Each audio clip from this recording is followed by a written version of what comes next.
Good afternoon, everybody. Welcome to a bit of afternoon comedy news, where we have a bit of shits and giggles with shitcoins just because it's funny and for the lulz. Let me just sort my tablet out so I can see what everybody else is seeing. Thank you very much, Twitch. It looks like we're there. Just going to mute myself when it comes on. Eventually. There we go, got it. Alright, let's crack on with the funny bits. This was a really funny quote here from Crypto Rebel. He said, I'm being indoctrinated into the BCH, as in the B Crash cult. And look at this. Look at this. So, I mean, B Crash is just such a shit show. Their Reddit is RBTC. I mean, it's just so stupid. It's just so stupid. So they've said here, CSW is making more fake blocks on BSV, and now their average daily block size is reaching 15 megabytes. This will end. Well, this will end well, they've said. And then somebody else has replied is saying, what do you think will eventually cause a fallout? And they've said, I'm not sure, I'm not technical, but has been demonstrated by BCH devs, that they know what they're doing, that the software shits itself out at 22 megabytes. So grab your popcorn. I mean, look at this data flowing through the chain. It is absolutely awesome. And as Satoshi Nakamoto said, Bitcoin never really hits a scaling limit. Honestly, shitcoiners shit for brains. If you were to tell me about this, a while ago, I would never have believed, the level of just, stupidity and arrogance and dumbness that could exist. It's literally beyond something I've ever experienced, which is why I find it fascinating and an endless source of comedy. I mean, it's just brilliant. You couldn't make it up. Honestly, I certainly couldn't make it up. Anyway, I'd be like, there's no way anybody could be that stupid. This was a funny. Again, I mean, I love these shitcoin media outlets just for the lulz.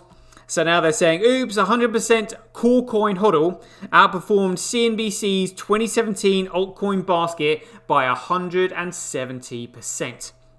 So again, a shitcoin magazine, they love promoting hodl, store of value, digital dog shit, blah, blah, blah, blah, blah. And that's it. They're just like, yeah, hodl, yeah, I was outperforming these altcoins, so therefore, it's a Ponzi scheme. None of them do anything.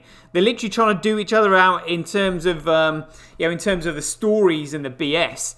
But Corecoin has got the largest accessibility. It's what's opened the gate. I mean, obviously, it was Bitcoin before they changed it and didn't change the name.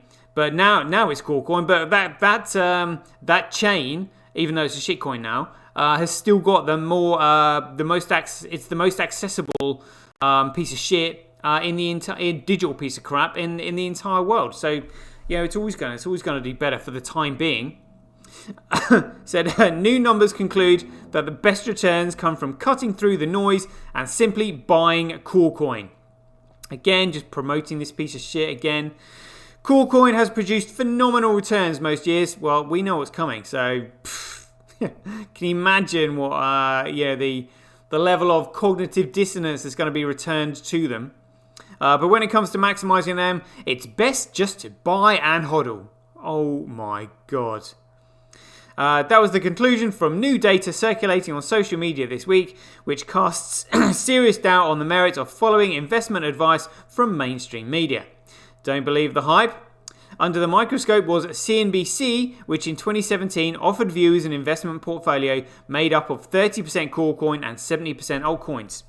4 years later, those who invested $10,000 at the time now have around $52,300.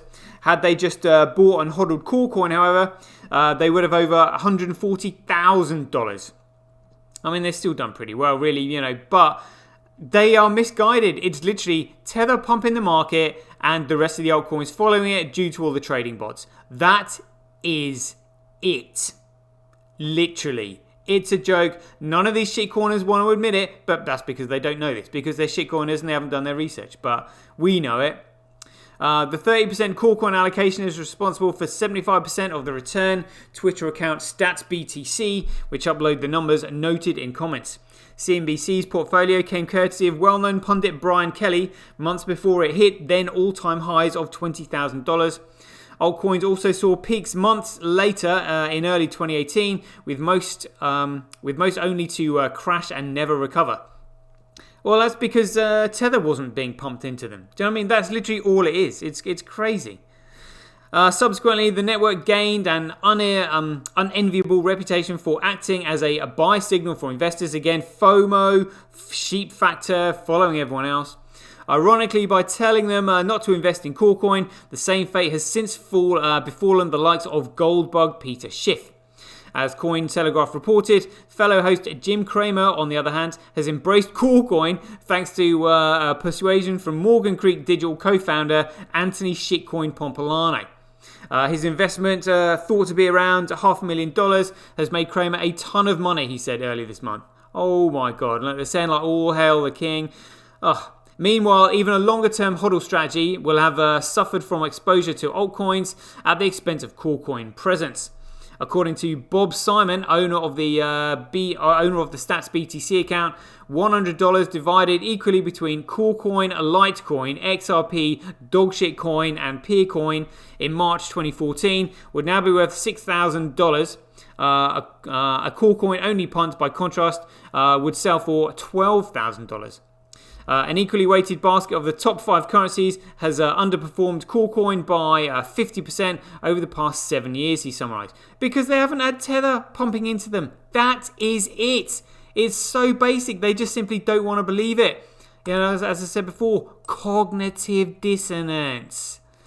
And look at this. This was another quite funny article where they're asking about decentralization.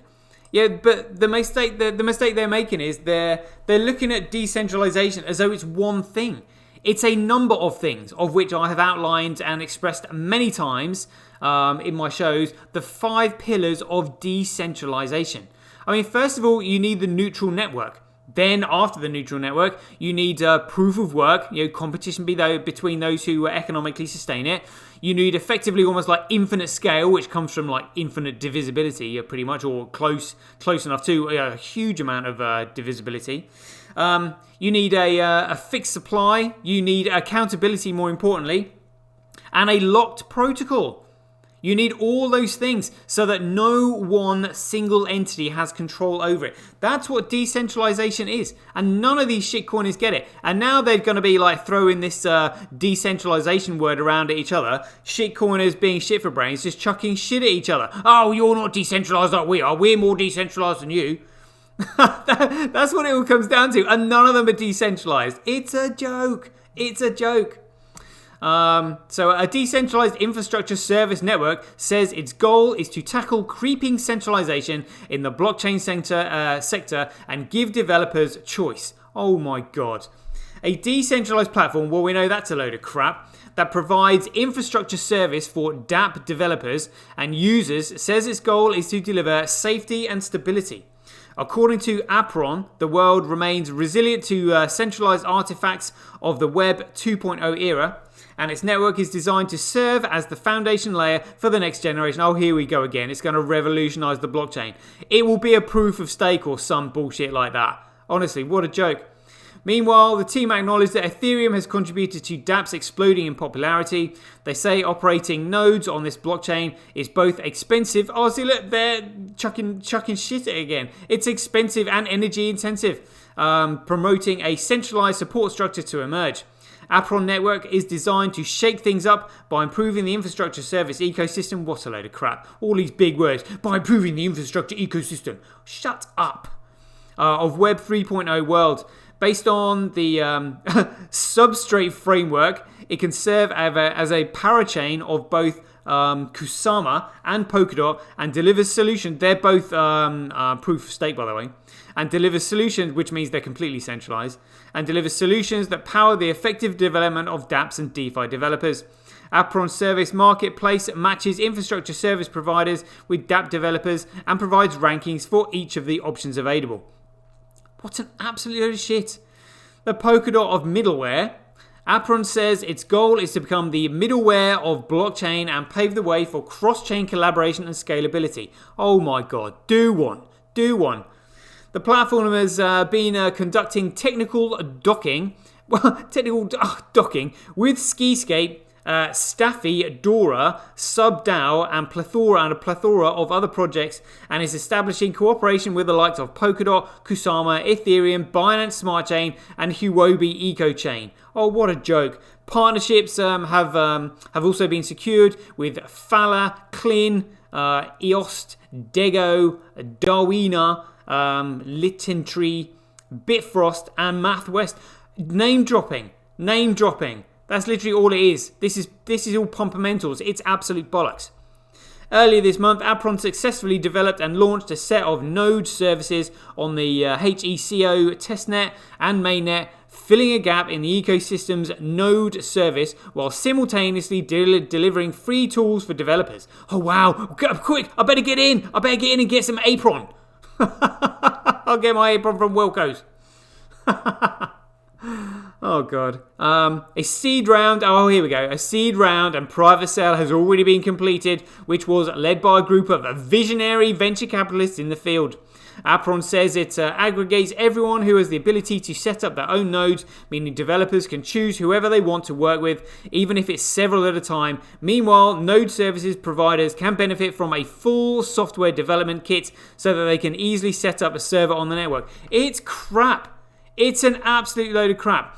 You need, in order for something to be truly decentralized, the commodity money that sustains it must not have a central point of authority or control or influence, because if it does, it has no fundamental value. And if it has no fundamental value, it cannot economically sustain the network that it runs, which means the network will ultimately fail and totally disintegrate. It's a joke.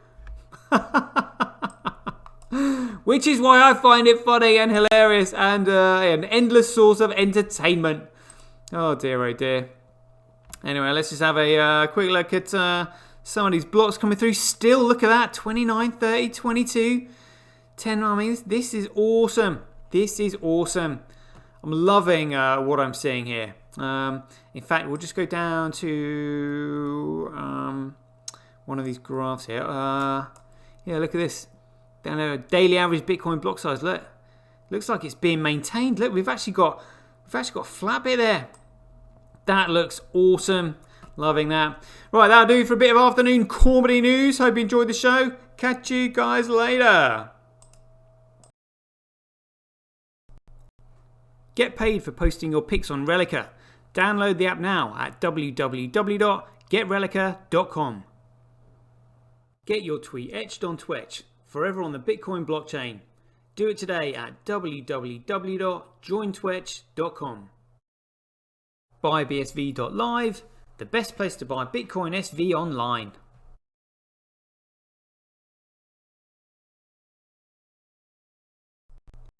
Support independent content creators on micropayment platforms such as Streamanity, Twitch and Relica. We should profit from our data, not the large corporations who track, monitor and sell it. If you enjoy the Bitcoin content that I produce, please support me by heading over to www.satoshi.tv, where you can keep up to date with all the latest news, gossip and content as it's created. Thanks very much. To get started in Bitcoin, go to freebsv.com, where you can claim your free Bitcoin. Then head over to Twitter and follow @IamSatoshi, where you can take part in his very generous and world famous free giveaways. The future of advertising meets the power of Bitcoin at Tonic Pow. Get paid for posting advertising campaigns to your social media profiles. Go to www.tonicpowads.com.